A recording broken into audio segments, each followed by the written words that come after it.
দাউদকান্দি থানায় যেয়ে ওর জন্য একটা অভিযোগ করে আসছে।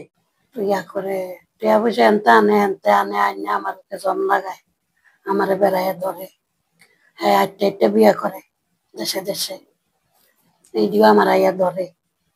মানুষের থেকে আনে টাকা পয়সা, এই জন্য বিষা দিয়ে আনে, এই জন্য বিষা দিয়ে আনে। আন্না টিয়া পয়সা লইয়া হ্যাঁ জায়গা বাগিয়া হ্যাঁ দেশে থাকে না, এরপরে আমার ঝামেলা করে। বিয়া হ্যাঁ যেন যায়নি বিয়া করে, জায়গায় জায়গায় হ্যাঁ বিয়া করে। বউর থেকে টাকা পয়সা আন্না হ্যাঁ জায়গা বাগিয়া, এরা আর বিচারে পায় না। হ্যাঁ 2 বিয়া করছে, 2 বউর ঘরে 2টা মেয়ে বাচ্চা আছে। আমার ছোট ভাই উমর ফারুক, বয়স আনুমানিক 29 থেকে 30।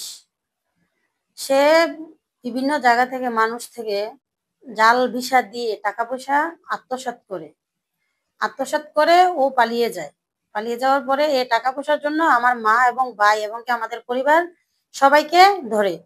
মানুষ এসব বলে যে তোমরা টাকা দাও, আমরা কিভাবে টাকা দিব? ও তো টাকা নিয়ে প্রতারণা করে চলে যায়। তারপর ও বিয়ে করে জায়গায় জায়গায় কয়েকটা বিয়ে করছে, বিয়ে করে ওইখান থেকে শ্বশুর বাড়ির লোক থেকে প্রায় 20 থেকে 25 লক্ষ টাকা নিয়ে গেছে।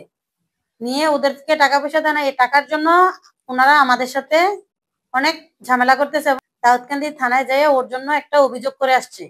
বিগত 10 বছর তো গেছে, সামনের দিকে আমরা চাচ্ছি যে ও যেন যত অকারেন্স করে এই অকারেন্সের জন্য যেন আমরা দায়ী না হই, এমনকি প্রশাসনিক ভাবে আমরা যেন এই হেল্পটা পাই, যেন ও অকারেন্সের কারণে আমার মা ভাই বোন আমাদের কাউকে যেন না ধরে। আমরা এই বিচারটাই চাচ্ছি আজকে। বিভিন্ন মানুষ আমাদের এলাকা থেকে হুন্ডা আইনা বিক্রি করে ফেলে, টাকা দেয় না। এই মানুষগুলো এসে আমার হাকে ধরে। আমার বাবা মৃত, আমার মা বিধবা মহিলা, এতিম।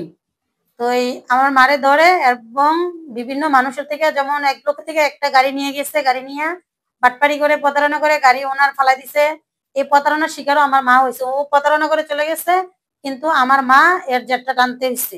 আমার মা কিভাবে টানবে? আমার মা তো কোনো ইনকাম নেই, নেশা করে, হালকা হালকা পাতলা নেশা করে। আমার শ্বশুর বাড়ি কুমিল্লা জগন্নাথপুর, ওইখানেও আশেপাশে প্রতিবেশীর সাথে অনেক ঝামেলা করে আসছে।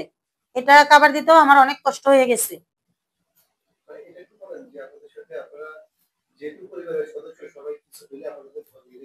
হ্যাঁ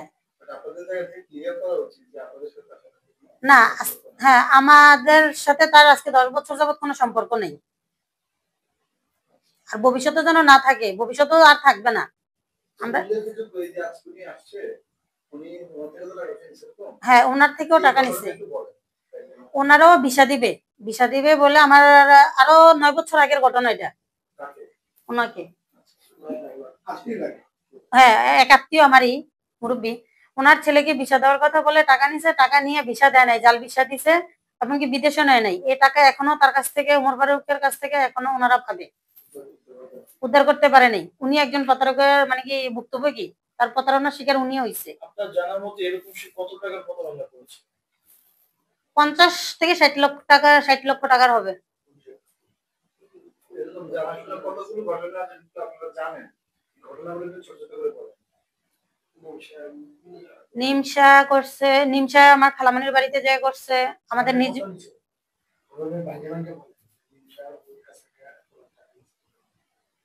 নিমসা লাখখানিক টাকার উপরে ওইখানে একটা প্রতারণা করছে। শ্বশুর বাড়িতে 16 লাখ 28 লাখ 16 লাখ টাকা বিচার বাবদ, শাসন গাছা আড়াইউরা। কোনটা? ও আচ্ছা ঠিক আছে। ওই নিমসা থেকে আমার খালামনির বাড়ি থেকে 1 লক্ষ টাকার উপরে সে প্রতারণা করছে।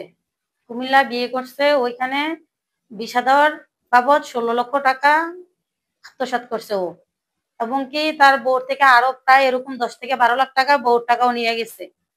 এভাবে কুমিল্লা থেকে তার শ্বশুর বাড়ি থেকে প্রায় 25 লক্ষ টাকার উপরে সে নিয়ে গেছে, এবং গরিপুর হুন্ডা দেওয়ার নাম বলে নিয়ে গেছে, মানুষকে জায়গা দিবে বলে টাকা নিয়ে গেছে, মানুষের থেকে গাড়ি এনে ছিনতাই করে নিয়ে গেছে, গাড়িও ফেরত দেয় নাই। তারপর বিভিন্ন জায়গা বিভিন্ন মানুষের সাথে এই প্রতারণাই করে শুধু। না আমার খারাপ লাগে না এখন, কারণ যে সে একটা প্রতারকের সাথে আর কিভাবে সম্পর্ক রাখবো, এখন তার খারাপ লাগার কিছু নাই। কারণ যেটা ধৈর্যের, সে মানে কি ধৈর্যের বাঁধ ভেঙে গেছে, এমন পর্যায়ে চলে গেছে। এখন আমার মারে হুমকি দেয়, আমার মারে মেরে ফেলবে, আমাকে হুমকি দেয়।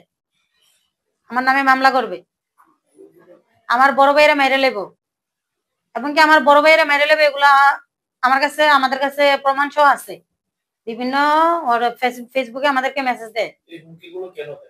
হুমকিগুলো কেন দেয়? ওর বিভিন্ন প্রতারণার কারণে আমার বড় ভাই একটু রাগারাগি করে, শাসন করতে গেলে ও এগুলা বলে। খারাপ ছেলেদের সাথে আড্ডা ফাড্ডা থাকে,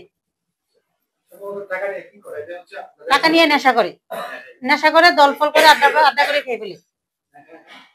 টাকা নিয়ে নেশা করব এবং কি সঙ্গ অনেক বাচ্চা অনেক খারাপ লোকদের সাথে চলাফেরা করবে, টাকা উড়াবে, খাবে দাবে, ফুর্তি করবে, শেষ। ছেলের শাস্তি থেকে আমি মুক্তি চাইতেছি, সে জেনে অকারণ করবো এই এর মধ্যে আমি দায়ী নেই। হ্যাঁ আঙ্গরে কইছে কয় আমরা আমি বিষা দেই, তো আঙ্গরে দিছে কি দিছে কইতে আনছে কে একটা বুয়ে একটা কাগজ, তো আমরা আর এটা ডাহানিয়া যাচাই বাছাই না কইরা আমরা বিষার পুরা টেহা দিয়ে দিচ্ছি, 5 লাখ টাকা দিচ্ছি। ওনা আমি কি চাই, আমি অনেক টেহা চাই,